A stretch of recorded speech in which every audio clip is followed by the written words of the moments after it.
சபாநாயகர் செஞ்சது தப்பு, அப்படி அவர் பண்ணியிருக்கக்கூடாது அப்படின்ற மாதிரி ஒருத்தர் பேசியிருக்கார். பேசினது யார்? அதிமுகவை சேர்ந்த இன்பதுரை அவர்கள். லீகல் விங்கு அதுக்கெல்லாம் இவர் தான் பொறுப்பு. அவர் என்ன பண்ணியிருக்காருன்னா, செய்தியாளர்கள் சந்திப்பின் போது இந்த எம்எல்ஏகள் வந்து தாவக போய் இணைகிறாங்கல்ல, இது முதல்ல ஆரம்பித்தது ஒரு 4 எம்எல்ஏ ஞாபகம் இருக்கா? டப்புன்னு போனாங்க, ராஜினாமா கடிதத்தை கொடுத்தாங்க, அப்படியே மேல்மணிக்கு போனாங்க, தாவைகளில் இணைஞ்சிட்டாங்க.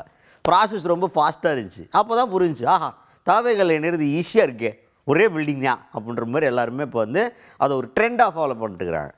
அந்த ஆரம்பத்தில் எனக்கு பிரச்சனை இருக்குது அப்படின்னு பேசியிருக்காரு இன்பதுரை அவர்கள்.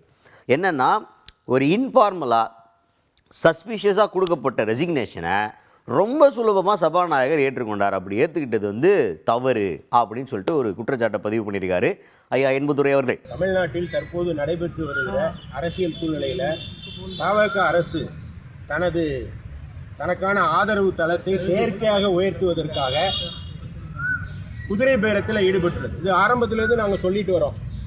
தேர்தலில் 107 இடங்களை தான் தவக அரசு பெற்றிருந்தது. 118 இடங்கள் தேவை என்ற நிலையில் அந்த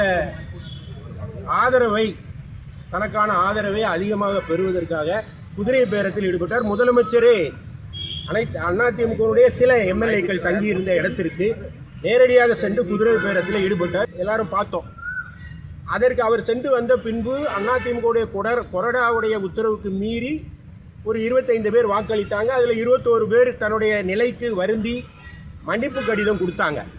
4 பேர் கடிதம் கொடுக்கல. அவங்க கட்சியிலிருந்து ஒரு சஸ்பீஷியஸ் பரீடு பேனரில் எக்ஸ்பிரஸ் வேகத்தில் தாவேக்கால போய் இணைஞ்சாங்க. இந்த இணைஞ்ச முறை வந்து தவறு. அவருடைய